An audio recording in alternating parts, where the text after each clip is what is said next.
Welcome to Philosophy and Sociology of Technology. I'm Andrew Feenberg, and this is the first lecture on technology and culture. The course is based on a theory illustrated by examples. The theory is called critical constructivism. It's a synthesis that I have devised of critical theory and social constructivism. It combines the broad critique of technology in critical theory with methods for studying particular technologies developed in social constructivism. We'll deal here with examples, first of social influences on and of technology, and in the second part of the course, on some of the more extreme threats that technology poses. To begin, we'll read the article by Langdon Winner entitled, "Do Artifacts Have Politics?" Now that article was written in the 1980s, and at the time it seems self-evident to most people that artifacts do not have politics. Why not? Because they're rational, neutral, like science, like math. No one thinks that 2 + 2 = 4 is a political statement. However, Winner made a distinction between such neutral and rational concerns as those of math and science and technology. And he gave an example that was particularly telling. It's a bridge that was built on the instruction of Robert Moses over the Southern State Parkway in 1927. That parkway led people from New York City to Jones Beach, where in the summer they flocked. However, the overpasses on the parkway were too low for buses. So poor people and minorities who used the bus couldn't get to the beach. From Winner's point of view, that amounted to discrimination. Here you can see it. It's racial and class exclusion embodied in stone.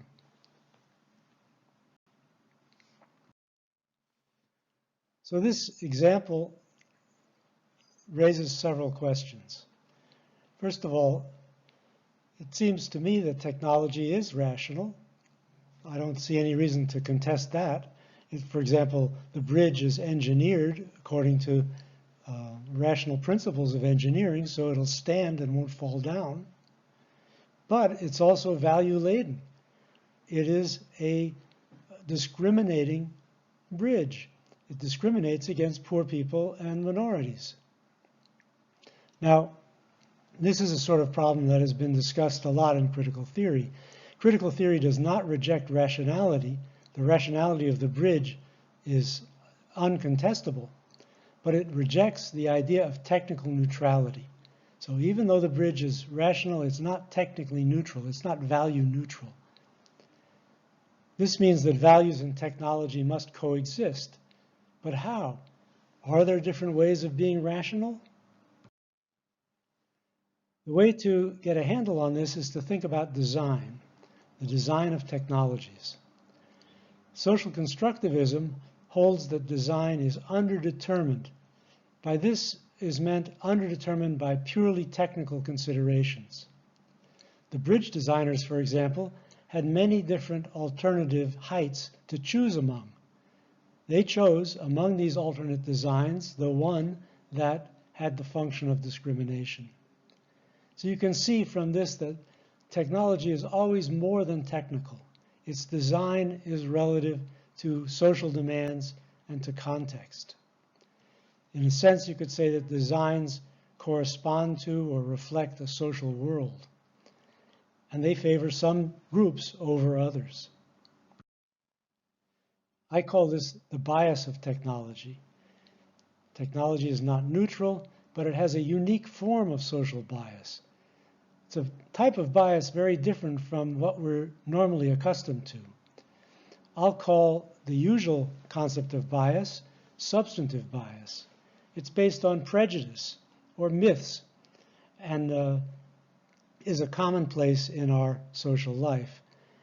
The stone bridge represents a different kind of bias that I'll call formal bias. This is a bias that has nothing to do with the bad feeling of the designers. It's built into the designs and often into the technical disciplines.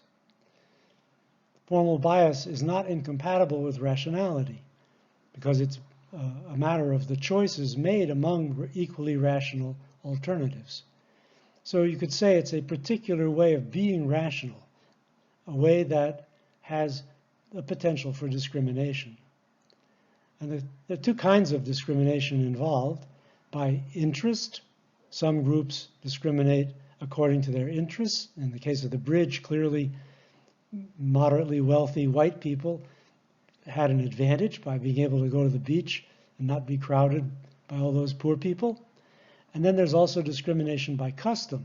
In that case, people may not even be aware that there's discrimination involved unless they happen to be the objects. So here's my example of a customary discrimination that's apparently innocent. Scissors are often made in such a way, usually made in such a way that they're easiest to use for people who are right-handed.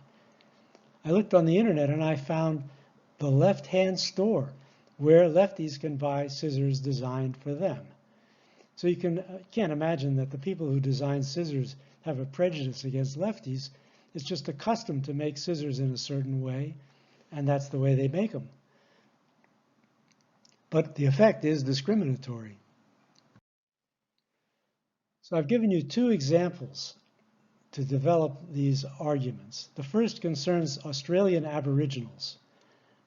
I think this example comes from the 1920s. The Aborigines made stone axes. The males in the tribe made the axes and lent them out to women and children. And the axes played an important role as symbols in their cosmology.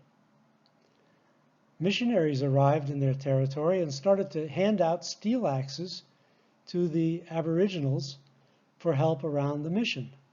So the women and children got a hold of the steel axes and no longer had to ask the males in the tribe to lend them out. And this had an enormous effect. It altered the social hierarchy, and it destroyed the cosmology that the tribe believed in, because axes were now no longer spiritual in character, but simple utilitarian tools. And as a result of these changes, the tribe declined. Of course, they were better at chopping wood, but that was a small matter compared to the demoralization that resulted from this apparently generous act of giving them better access. So you can see that there's a connection between the technology and the culture. The other example concerns samurai in old Japan. Samurai were a warrior class. They ruled. They were trained in swordsmanship from childhood and dominated over a mass of peasants. When Europeans arrived in the 16th century, they handed out guns, and as in the case with the axes, the peasants who weren't supposed to be good in battle suddenly became competent. They could shoot samurais. It's the old equalizer story. Well, firearms were immediately abolished by the samurai as soon as the Civil War ended in early 1600. And they remained outlawed until 1853, when the United States forced Japan to open up to trade. Why? Well, you can easily imagine that the samurais did not enjoy being shot by mere peasants and wished to retain their hierarchical status in the society, something they could only do if they alone were good at killing. So the significance of the examples is clear.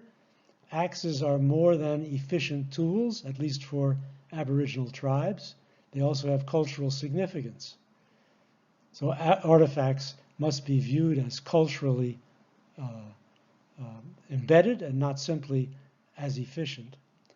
We have the same relation to some of our artifacts. Of course, we'd see an axe as merely an efficient tool, But think about your home. It's a concatenation of a dozen different technologies.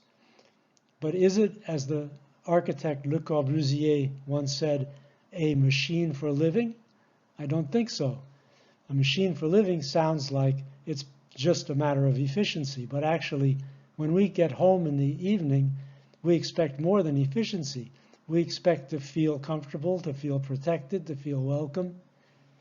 If it's winter, to feel cold, warm. There are many emotional associations with home that would be left out of a mere machine. So we too are not so different from the Aborigines. The samurai have a class interest. So here you have an example of class interest influencing the place of technology in the society. They simply abolished the technologies that violated their interests. And we also have technologies that serve interests, as for example, that bridge which Langdon Winter discusses in his article. So we'll talk more about this in the next module, Lecture 2. That's it for now.